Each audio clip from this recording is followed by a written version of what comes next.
Today we have Robert Hagle. How are you today, Bob? Fine, Good. fine, David.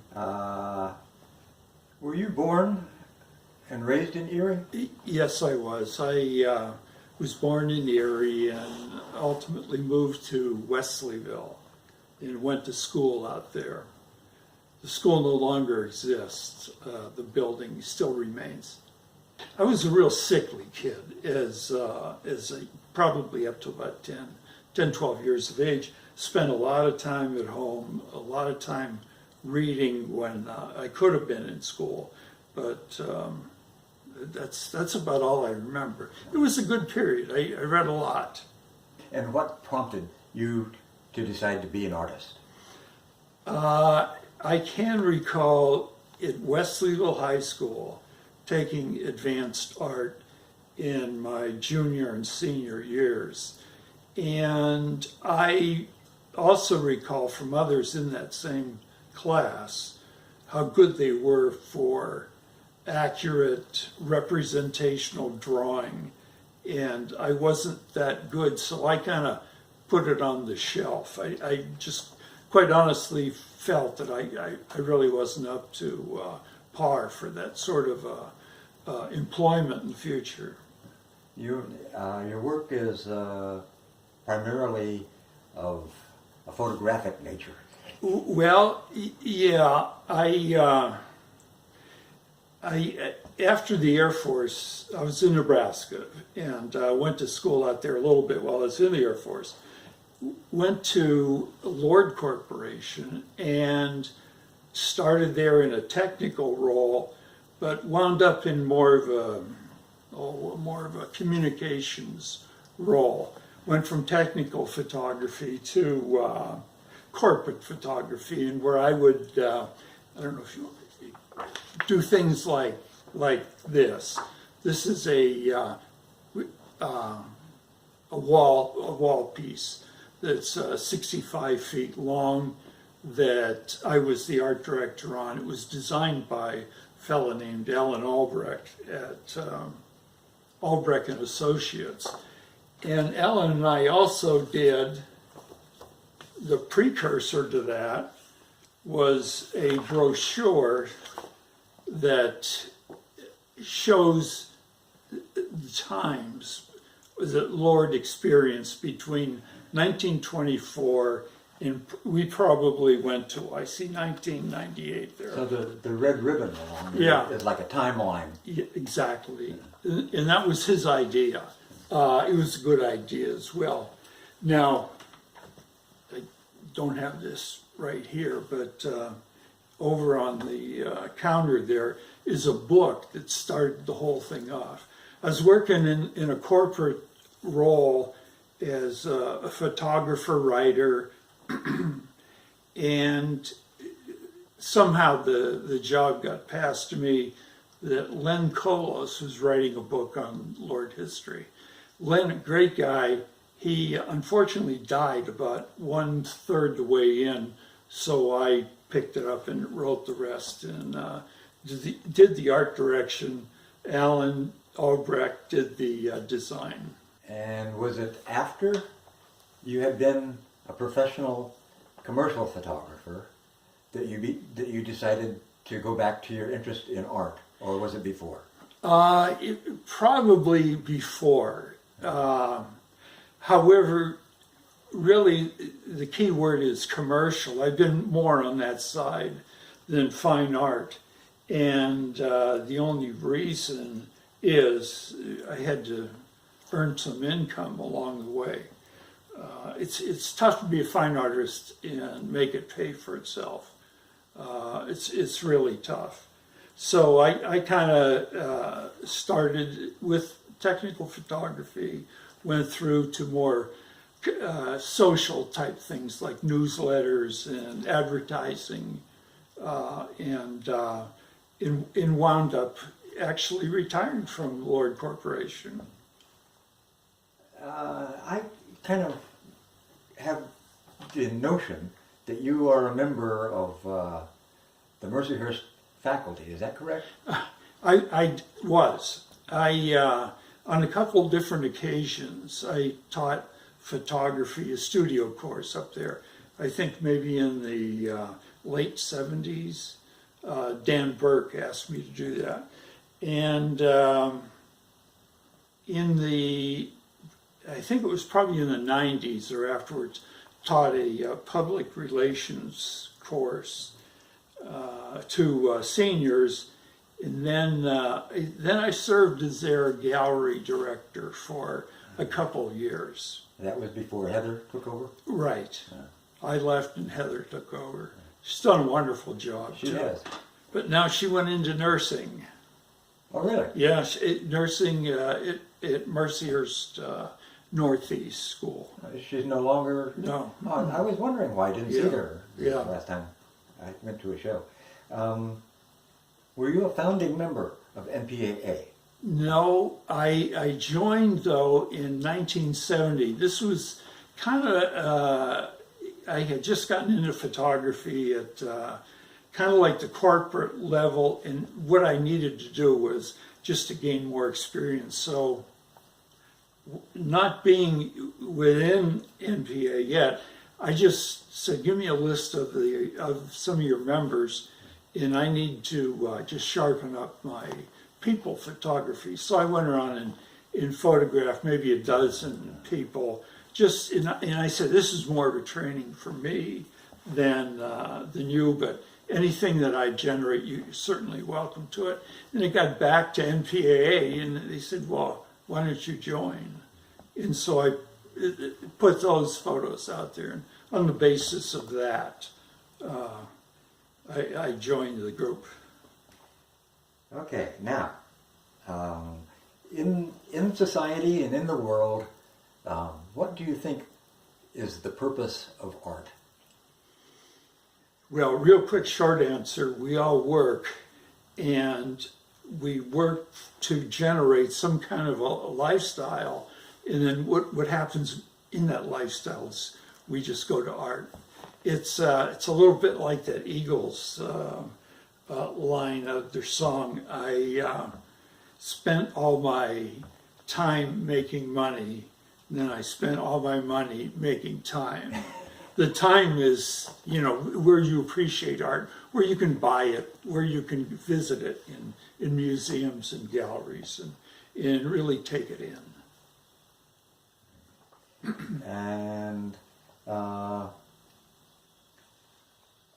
what are you saying about society and yourself in relationship to the rest of the universe with your art?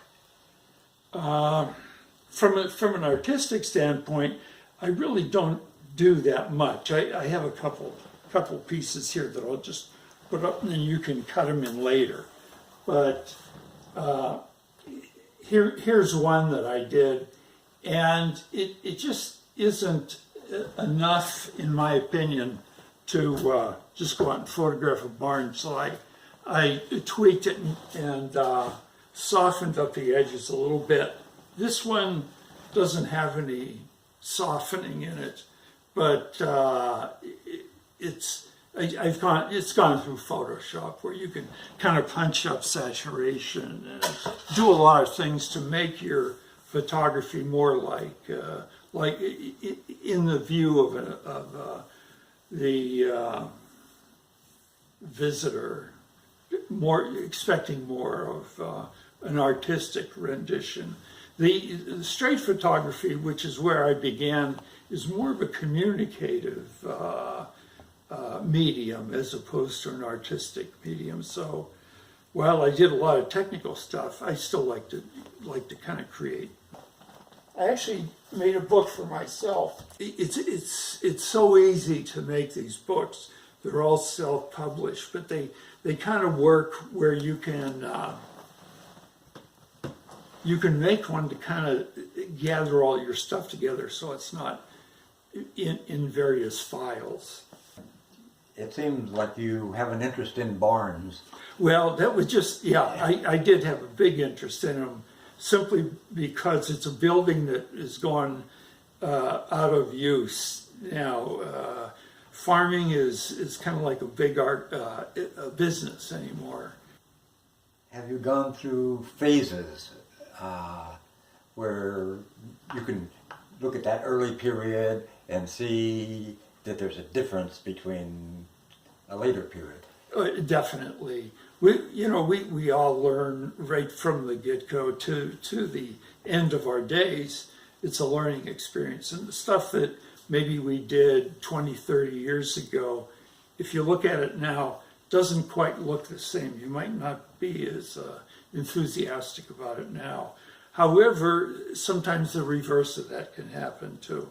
I think the main thing to take away is we're learning human beings, and that never stops. And you can go on and you can change throughout time.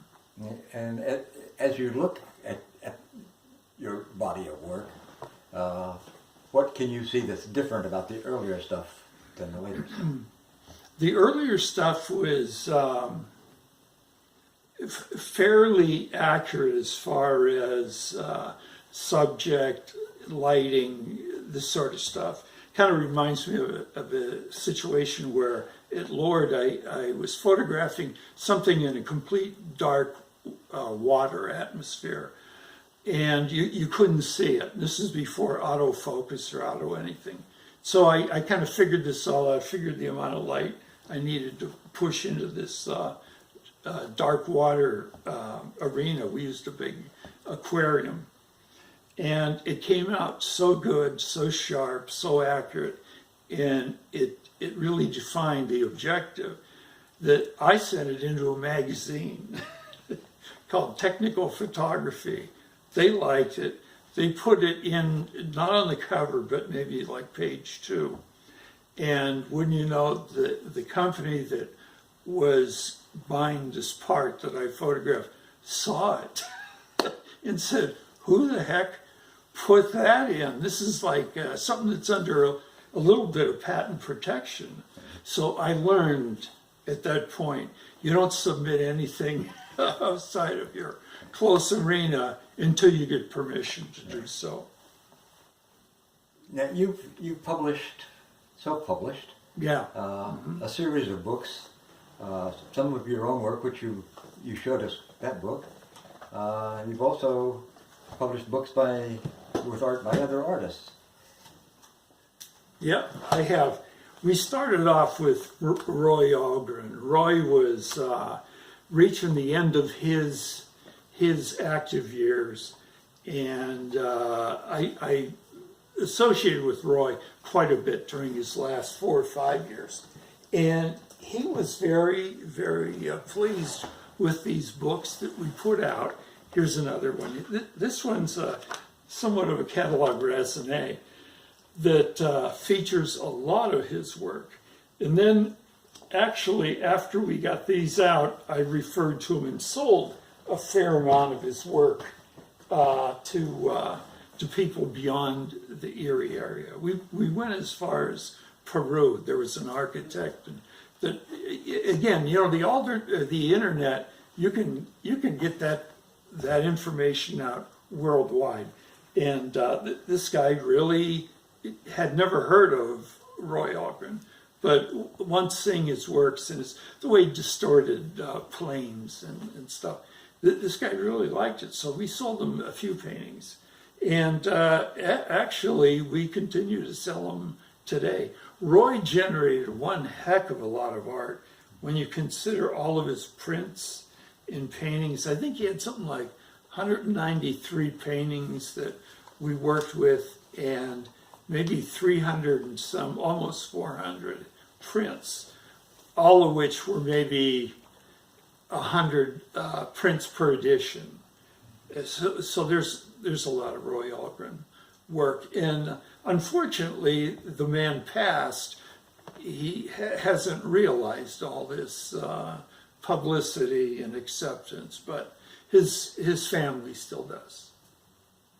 Then let's see who else. We've done the same thing for Matty and John, who is John perished, I think it was in '97, but Matty is still around. So John was also a printer, and he has several prints per edition. And again, it's his work is so detailed that he's developed a following as well, where people want to get it. And here's our buddy Fran.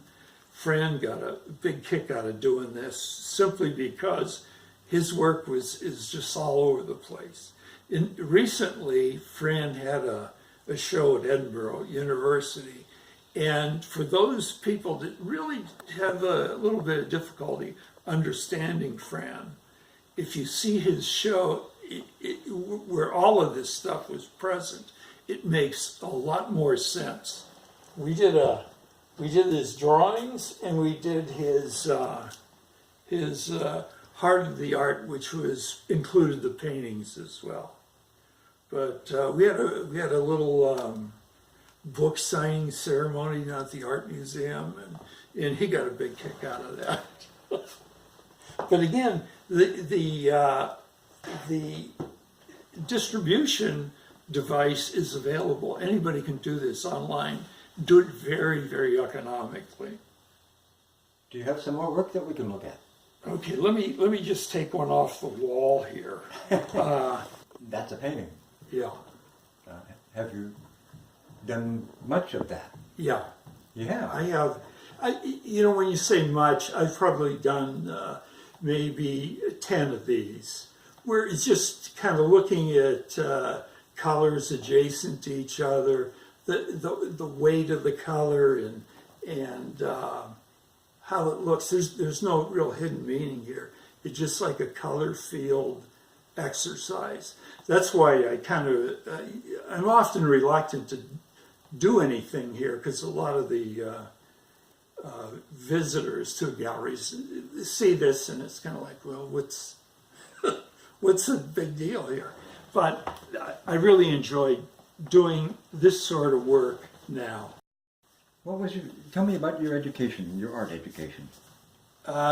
Initially, after taking the advanced art curriculum that I did in high school, I recall talking to, now you have to remember this is a very small school, talking to the counselor who also was our gym teacher and football coach, and he said, he looked at what I did, and I mentioned something about art, and he goes, geez, you don't want to do that. You'll be like up in an attic painting paintings and trying to sell them on the street. And this guy didn't have any real awareness about commercial art. So with that information, I kind of shied away from it. Went in the Air Force, spent 4 years in the Air Force, took courses at University of Nebraska during those 4 years, got out, went to Gannon, did do a program at Mercyhurst, and I did go to Penn State there for a while at Barron, but that was the first one I went to, and that was before I went in Air Force. But I started to get seriously interested in it in 1965 after I came out of the service, and just started painting with Carl Sundberg out of the Erie Art Center. And he would have little classes, and we'd go along the shoreline of the bay, Presque Isle Bay, and paint realistic scenes.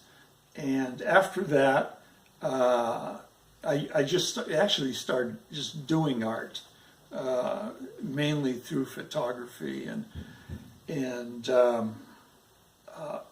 got up to the point of 1984, and I needed some kind of a degree to solidify everything. So I went to Syracuse. They accepted everything that I did. It just kind of like went in with my arms full of transcripts and everything. They said, yeah, we'll put you in a MFA program in advertising design. So I did that for 2 years and came out, and that was, I would say, probably the most formal part. And it came at a real good time in my career as well.